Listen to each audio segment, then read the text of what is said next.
On the 8th day of Christmas, my true love gave to me self-help that actually helped me. Wait, I could do that better. On the 8th day of Christmas, my true love gave to me self-help that actually helped me.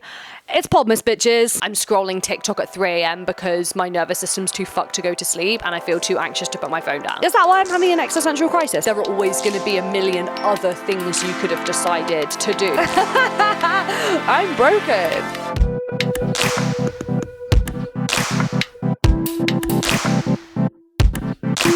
I had to just give myself an emergency fringe cut because I straightened my fringe. I straightened my hair for the first time last week and I was astounded at how much it increased my enjoyment at the amount I look at my face. So I straightened it again. I feel like if I just straighten my hair once a week, I only wash my hair like once every week, between like 7 to 10 days. So if I straighten it once a week, or once every time I wash it, it just makes it nicer for the rest of the week. Even if I then decide to like heatless curl it, it just comes out nicer. But anyway, long story long, straightened my fringe just a minute ago. My fringe came down to like the middle of my nose and I thought, okay, this is not gonna fly. So I had to, that's why I keep looking in the camera. I've had to cut it. Look how wonky it is. Okay, not good, not great, but there's no judgment here, okay? Like, we're all like other girls. Sometimes you have to do you have to make an impromptu decision to cut your own hair. Sometimes it's not the best, it's not the worst, but there's no judgment here. This is a safe space. Hello, welcome back to Podmas. It feels like I've been doing this for a lifetime. I actually don't really remember what it was like before I chose to reframe, upload podcasts every day. I am a recovering self-help addict. So much of self-help just sounds good in a quote or sounds good on a Pinterest board, but isn't actually helpful to apply to your life in any meaningful, long-lasting way. And so as someone who has been into personal development or into self-help, I have made an extensive list of the things that I have found actually help me, I've actually managed to apply to my life, and things that on a daily, weekly basis actually come up for me and I'm like, okay, I read this, I learned this, applied it, and it's actually changed my life for the better. So if you're like, oh, what self-help is actually worth reading? Because there's so much fucking self-help out there, you know? I bet your Goodreads TBR folders are filled with hundreds of well-intentioned self-development books that you have not got around to. And the likelihood is you're never going to get around to them because I know you're never going to get around to them. But these are the things I have taken from self-development, self-help books that have actually helped me that I think are worth learning. But first, we all know what time it is. It's check-in jar time. Thank you for your comments and your feedback on the last episode about the check-in jar. I got a little bit insecure and I was like, is this check-in boring? Do people want to hear about my life? Do people want to hear my check-ins? But I had it reflected back at me that you do, and it's nice, and not to stop them. And I like doing them. So check-in for Podmas today is, what aspects of your dream life do you already have? What aspects of your dream life do you already have? Beautiful. This will be a lovely one to start off with. What aspects of my dream life do I already have? Right now, I feel like I definitely have the kind of freedom aspect of my dream life. Like when I picture a life that I really love, a big component of that, and a big component of that has always been the ability to kind of do what I want to do and not be tethered to, I don't want to be like hashtag freedom, like I just do whatever I want all the time, but not tied to kind of somebody else's schedule. Like I used to hate working the 9 till 5. I never worked actually 9 till 5, but you know that when you're kind of working 40-hour weeks, the same schedule every single week, I just hated that. And I felt so trapped by having to get up every day and do exactly the same thing. And then you come home from work and the rest of your life is basically you just preparing to go to work the next day. So you work and then you come home, you have to cook dinner and like prep your lunch for tomorrow. And then you have to get ready for tomorrow. And you have to, like, your whole life kind of revolves around the schedule that has been prescribed by somebody else.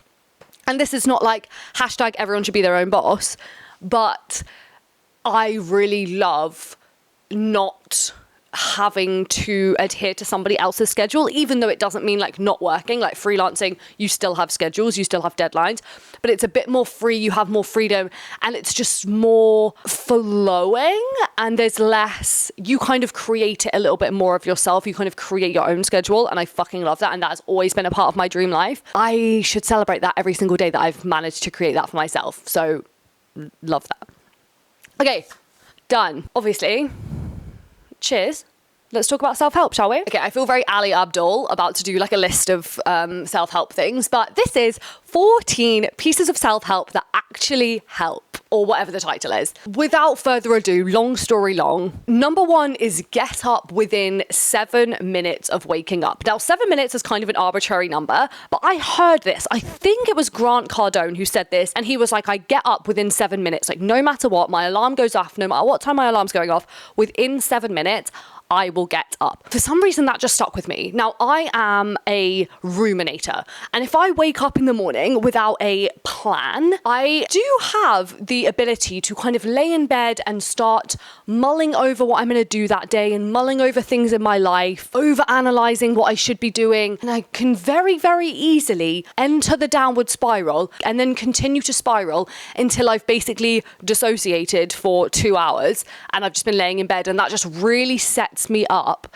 for a terrible day. And so my rule for myself is no matter what, I will get up within 7 minutes. The idea of like getting up straight away is very broad, and also it's winter now, okay? And I forgot, because I've been living in the sun for quite a significant period of time, I forgot how fractionally harder it is to get up in the winter as it's like cold in your room.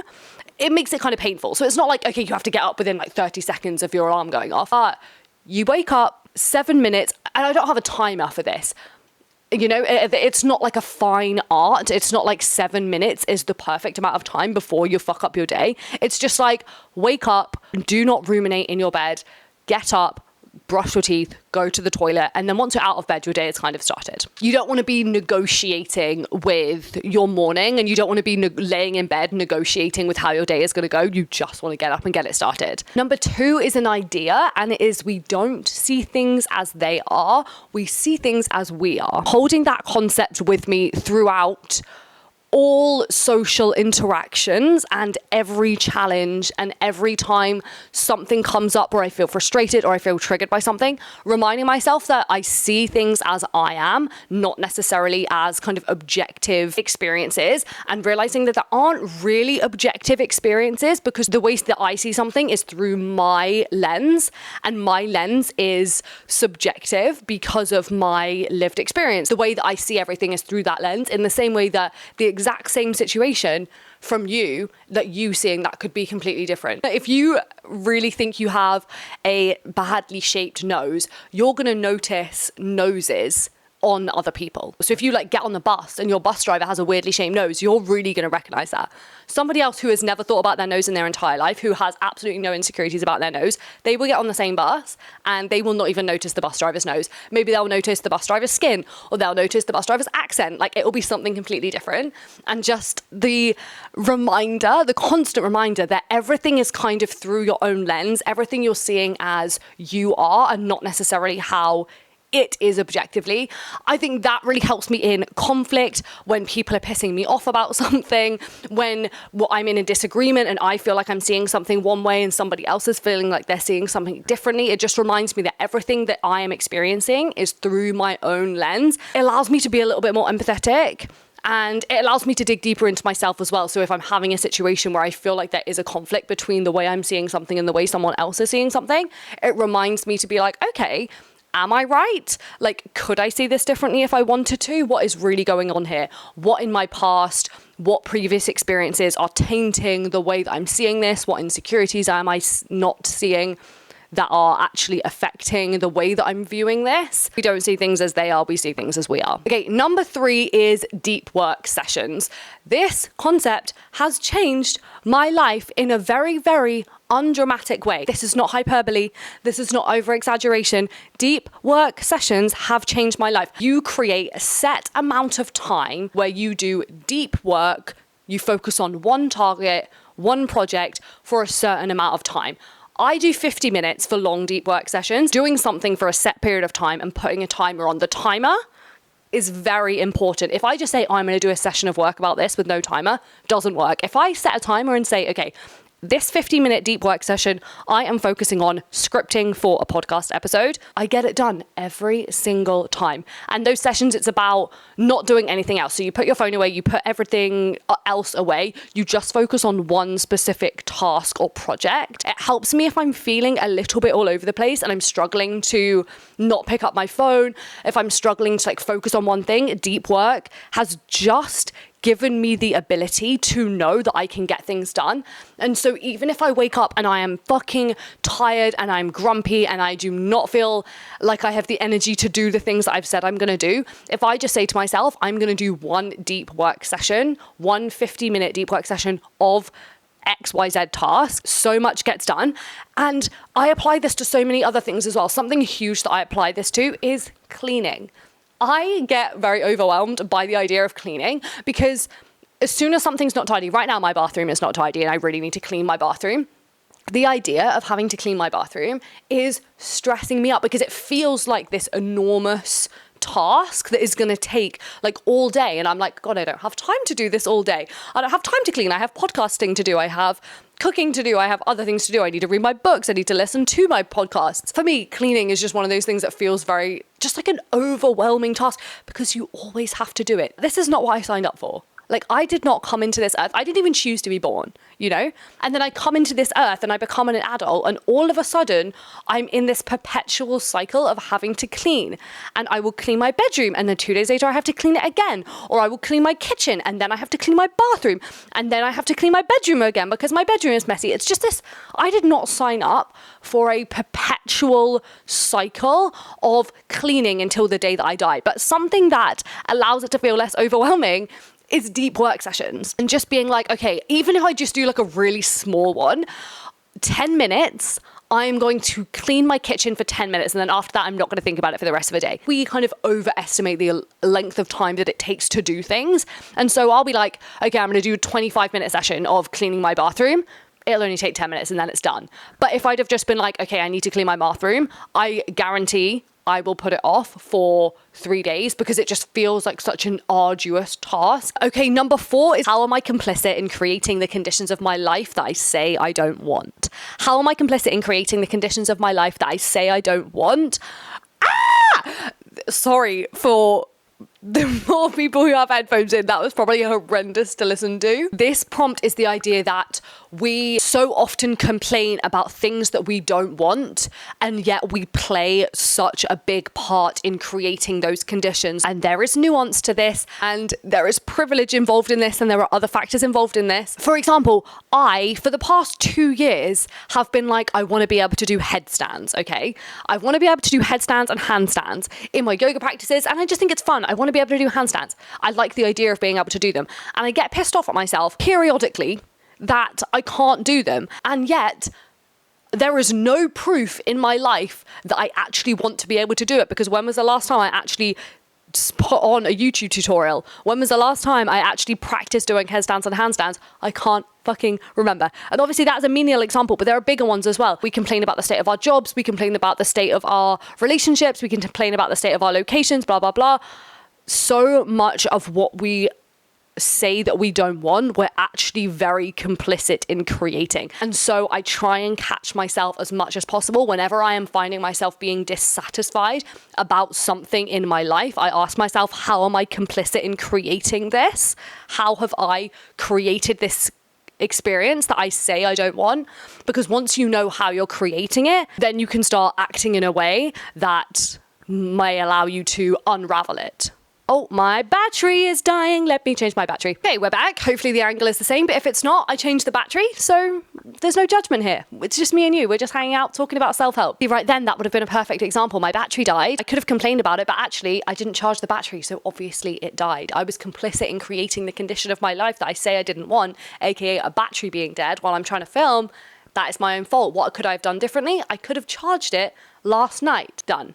Self-help in progress. Okay, number 5 is do the basics before you do anything else. And this is fucking boring. We're obsessed with quick fixes. We're obsessed with hacks. If I could leave anything in 2023, if I could be like the spokesperson of things that we kept and things that we left in 2023, my thing to leave would be hacks and the idea of hacks, because I think we've created this idea that feeling good and like creating a life that we want can be done in this like quick fix. There's this like secret formula filled with like special things that nobody's ever heard of that we need to do, when actually I think 80% of our problems in life couldn't be fixed with healthy eating, exercise, good sleep, breathing properly, and just those fundamental things. Those are my 4 fundamental things. And so whenever I start having a bit of a meltdown, an existential crisis, if I start doubting myself, if I'm feeling down on myself, if I'm feeling shit, if I start thinking, God, what am I doing with my life? Should I move to a different country? Before I make any of those decisions, I have to make sure my food, my exercise, my sleep, and my breathing are all in check, okay? Just on top of that, doing those things, even when they don't make you feel good. Because I think when we feel bad, we want to do things that make us feel good. So if I'm in a bad mood, eating chocolate is going to make me feel good, right? It makes you feel nice in the moment. If I ate like a healthy meal, that's probably not going to make me feel good. That's just going to be like nothing. But doing the things that are good for you, doing the fundamental basics, even when they don't necessarily feel good and you don't necessarily want to do them, that annoyingly has been life-changing. And just knowing that and being like, okay, I'm in a really fucking bad mood, or I'm just in a really bad place, like my mental health is really low. I don't want to exercise. I don't want to eat healthy. I don't want to do 10 minutes of breath work this morning, but I am going to, even if every single second of it I don't want to and I'm dragging my heels. I'm just going to do it because I know that these things do in the long run make me feel better. Number 6 is until you make the unconscious conscious, it will rule your life and you will call it fate. I wish that was my quote, but it is not. It is Carl Jung. Jungian psychology in general and the idea of the subconscious and the way that our subconscious patterns rule our life has been life-changing for me. Our subconscious beliefs about ourselves and the world and each other will dictate our life. And until we kind of uncover what those subconscious patterns and beliefs are about ourselves, we will believe that things are just happening to us, when a lot of the time, kind of coming back to how am I complicit in creating the conditions of my life that I say I don't want, we will think that things are happening to us, but a lot of the time it is our subconscious patterns that allow us to behave in a certain way that create conditions that we either want or don't want. But it is all comes down to and comes back to our subconscious belief system. A really good book about this is Existential Kink by Carolyn Elliott. Existential Kink. It is such a fantastic book. It is about getting what you want through pleasure, but it is, a lot of the fundamentals are based in like Jungian psychology. So that concept and the idea of the subconscious has really changed how I view myself, my life, and other people around me, and the way that other people behave as well. I used to have very, very high expectations of people, and I still do. And I think it's good to have high expectations of yourself and other people, but I used to hold people to such a high standard, forgetting that we are all human beings. And I know you now, but you have had 27 years of life before I know the you that you are now. And so you've had 27 years of subconscious patterns running through you. And so if somebody is acting in a way that I don't necessarily think is like the best, learning about the subconscious and subconscious patterns and just Jungian psychology in general has allowed me to give people more grace and see like, okay, you're behaving this way and maybe that's not amazing, but I can see the pattern that is playing out for you subconsciously. And so I can kind of see why you're behaving that way. And that's just given me a lot more patience and just like empathy and grace for people. And like, that's been lovely. Okay, number 7 is the 3-2-1 pattern. And 3-2-1 is basically before bed, stop eating 3 hours before you go to bed, stop drinking 2 hours before you go to bed, and stop using your screen 1 hour before you go to bed. Very simple, very boring. I know that we love to scroll on our phones until we go to bed, but truly, I can feel the difference every single morning if I use my screen before I go to bed. If I give myself an hour just to like read or chill before I sleep without screens, the way that I feel when I wake up is astronomically different. It is crazy. Yeah, that is incredible. Oh my God, how are we only on number 8? I feel like I've been talking for a lifetime. Oh, there's only 14. We're basically halfway there.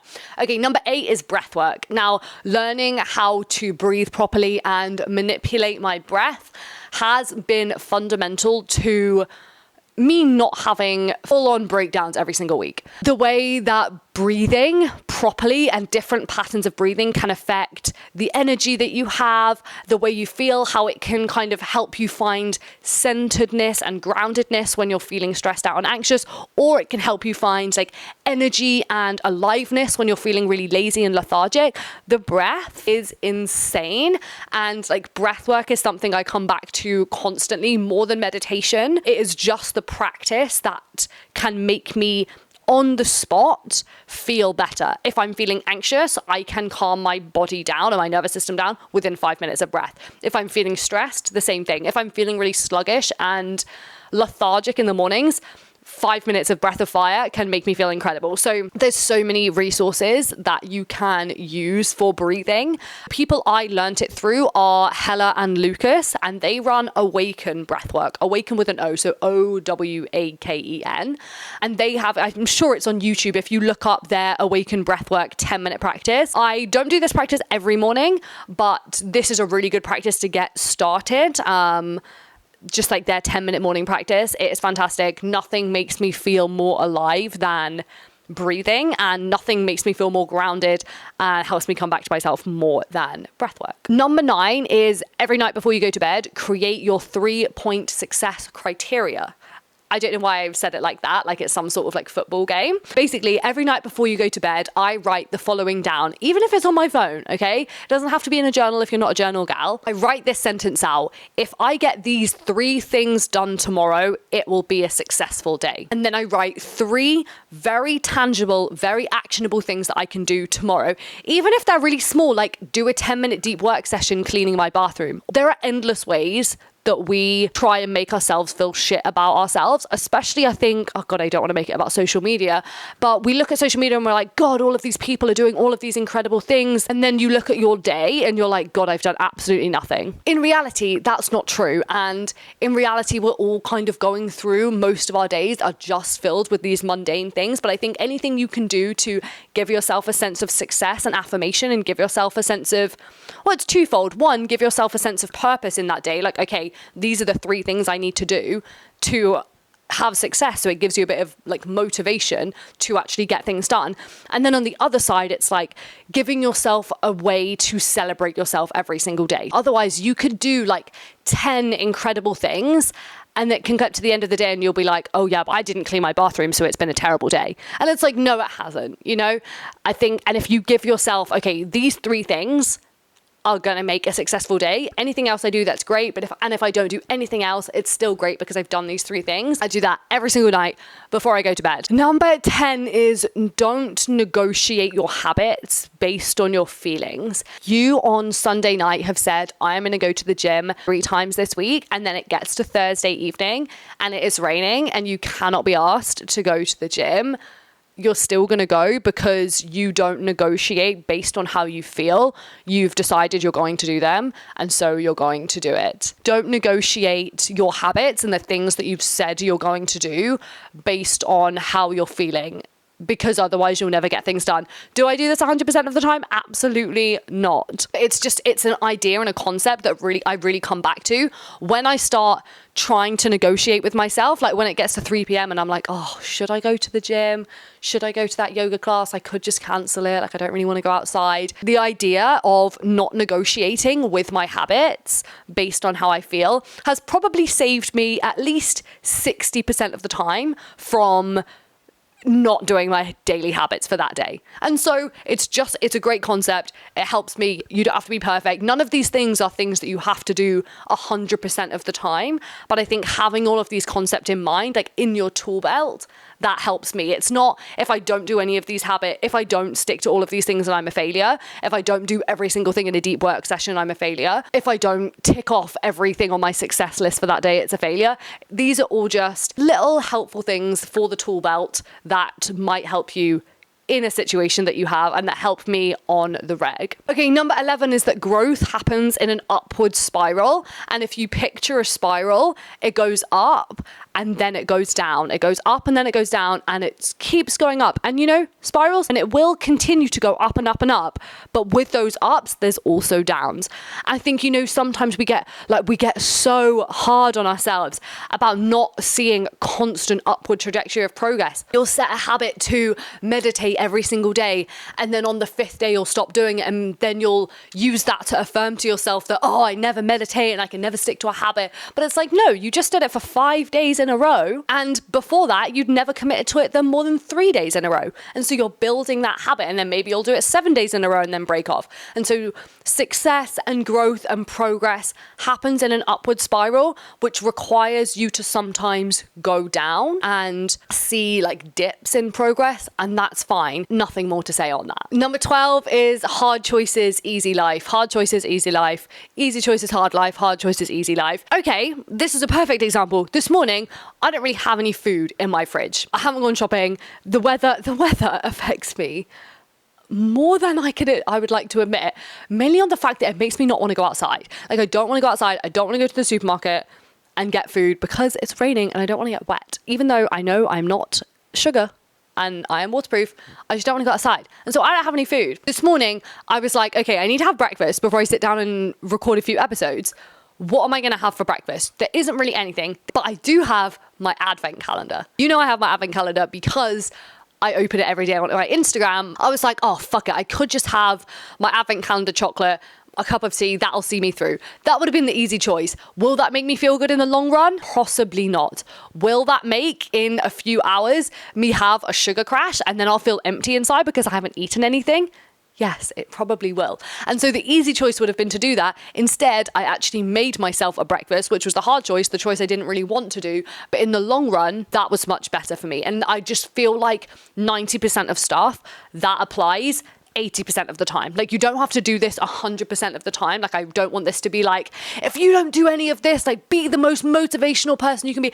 Tony Robbins makes me feel bad about myself. I don't know about you. I used to find him really inspiring, but I just feel like the way that he talks about being this inspirational person, all of these habits and the things that he does every day, it makes me feel bad because I'm like, God, I could never, he must have something inside him fundamentally genetically different than me, because how does he wake up with that energy every day? How does he have all of that capacity? And people ask him and he's like, no, I feel like this every day. And it's just dude, whoa. I'm sure he doesn't, maybe he doesn't, but that makes me feel bad about myself. And I don't want this to make you feel bad about yourself. I don't want these to make me feel bad about myself either. More importantly, not more importantly, more presently for me is I don't want these self-help habits to make me feel bad. They are meant to be empowering. And so hard choices, easy life. It's like anything. It's like brushing your teeth.